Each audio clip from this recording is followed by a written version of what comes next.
Hello everyone, this is Professor Sana Ansari and welcome back to my YouTube channel.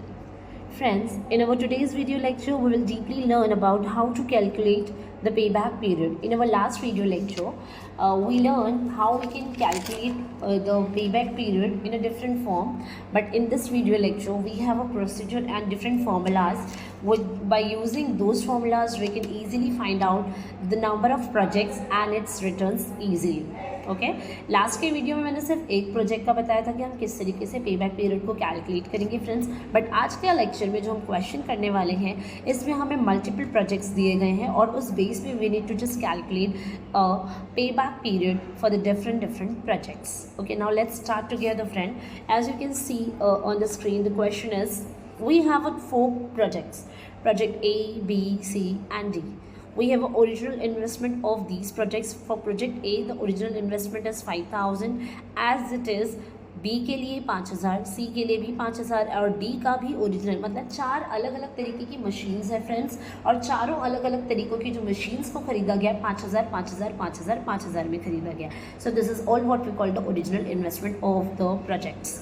Okay अब ये project 3 साल में अलग अलग तरीके से रिटर्न्स देते हैं. जैसे प्रोजेक्ट ए की बात करेंगे जो 5,000 का ख़रीदा गया था, पहले साल में ही मशीन जो या प्रोजेक्ट ए था उसने 5,000 का रिटर्न दे दिया.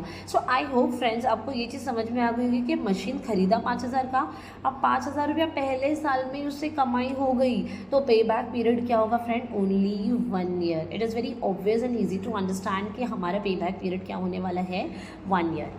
ओके नाउ दूसरे साल में उसने 250 रुपया का रिटर्न कैश फ्लो दिया एंड तीसरे साल में 250 रुपया. फिर प्रोजेक्ट बी 5,000 का था, लेकिन देखिए पहले साल में 2,500, दूसरे साल में 2,500, तीसरे साल में भी 2,500.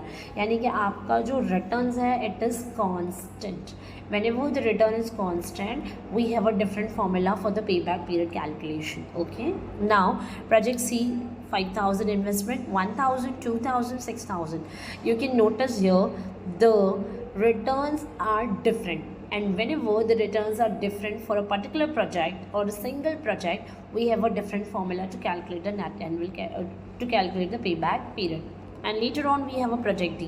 5,000 लगाया और 5,000 पहले ही साल में रिकवर हो गया. तो friends you can again understand this concept. 5,000 लगाया, पहले साल में 5,000 कमाया तो पे बैक पीरियड क्या होगा? Only 1 year. Okay now let's move further friends. Okay पहले स्टार्ट करते हैं प्रोजेक्ट ए के बारे में. सो मैंने जैसे बोला कि 5,000 का प्रोजेक्ट ए था और 5,000 रुपया पहले साल में ही निकल गया. So as it is just you guys have to write in case of project A the payback period will be 1 year. That's so simple friend. You're not supposed to apply some formulas here. If you want then you can apply the original investment divided by net annual cash flow wala formula here and you can write like 5,000 original investment है, net annual cash flow भी is 5,000 divide हुआ तो 1 year. Or directly you can write like this as I have written over here. Okay now let's move further for the project B. So just do focus friends. project B 5,000 का है, 2,500 पहले साल में, 2,500 दूसरे साल में, 2,500 तीसरे साल में. Returns are constant so you guys have to directly apply the formula. In case of project B payback period is equals to original investment divide by net annual cash flow. Original investment था 5,000, पहले साल का cash flow आपने लिख दिया 2,500. सो आपका current answer आ गया 2 years. दूसरे और तीसरे साल के लिए आपको कैलकुलेशन करने की ज़रूरत है because the amounts are same.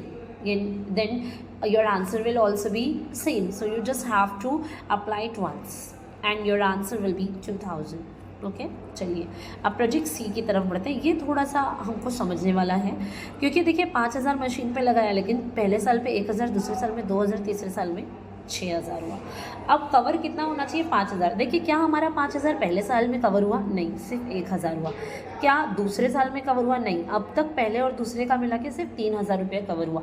कितना कवर होना बाकी है फ्रेंड्स? तो 2,000 कवर होना बाकी है जो कब कवर हुआ? तीसरे साल में कवर हुआ. ठीक है, तो उस बेस पे हमारा फॉर्मूला डिफरेंट है, हम इस फॉर्मूला पे फोकस करेंगे. Payback period is equals two years before recovery. हमारा पैसा कौन से साल में रिकवर हुआ, उससे पहले कितने साल थे वो हमको यहाँ लिखने पड़ेंगे.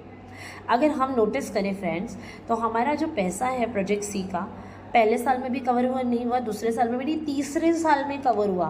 फॉर्मूला में क्या लिखना है, ईयर्स बिफोर द रिकवरी।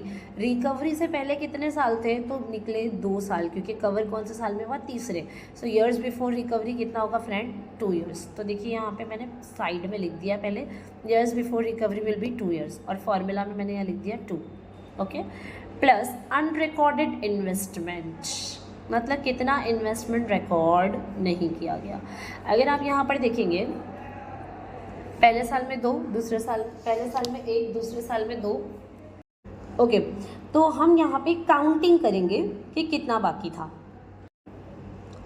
तो हमें यहाँ पे देखना है अनरिकॉर्डेड इन्वेस्टमेंट कितना है। देखिए 3000 तो हो गया, बच रहा कितना था हमारे पास, 2000, मतलब 5000 कंप्लीट करने के लिए 2000 अभी भी बाकी है। सो 2000 हमारा क्या हो जाएगा, अनरिकॉर्डेड इन्वेस्टमेंट। सो आप यहाँ पर देखिए मैंने इसको मेंशन कर दिया है अनरिकॉर्डेड इन्वेस्टमेंट।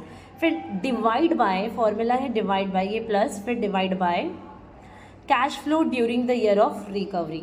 अब जिस साल में आपका रिकवरी हुआ उस साल में कैश फ्लो कितना था। So it is very obvious friend, recover कब हो रहा है हमारा, 5000 तीसरे साल में, और 30,000 में कितना पैसा आया था, 6000। तो हम बस यहाँ पर ये 6000 लिख देंगे। सो देखिए 6000 लिख दिया, यहाँ पे भी मेंशन कर दिया। फिर 2 + 2000 डिवाइड बाय 6000 जब आप करोगे, सो आपका आंसर आएगा 2 years 4 month, that's it. Okay, and last जो है फ्रेंड आपका प्रोजेक्ट डी देखते हैं। 5000 रुपये आपने लगाया और 5000 रुपये आपको पहले ही साल में मिल गया, तो आपका नेट एनुअल कैश फ्लो कितना होगा, 1 ईयर। तो आपने यहाँ पे लिख दिया आपका in case of project D, project payback period will be 1 year. Okay friend, so I hope आपको ये चीज़ समझ में आ गई है। अच्छे तरीके से आप आपके एग्जाम्स में मेंशन करेंगे, और all the best for your examination. That's all enough for today, bye bye. Okay, जो प्रोजेक्ट्स आपने बनाए हैं, सो इन प्रोजेक्ट्स को आपको रैंक करना है। देखिए क्वेश्चन में आपको दिया रहेगा and rank the following projects. तो आपने प्रोजेक्ट ABCD लिख दिया, आप पे बैक पीरियड लिख दीजिए इनके। ए का 1 ईयर में रिकवरी हुआ, बी का 2 ईयर्स में, सी का 2 ईयर्स 4 मंथ्स में, एंड डी का 1 ईयर में। अब आपको रैंक देना है, एक साल में किस किस का हुआ, तो भाई ए और डी दोनों का हुआ, तो दोनों को रैंक दे दिया 1-1।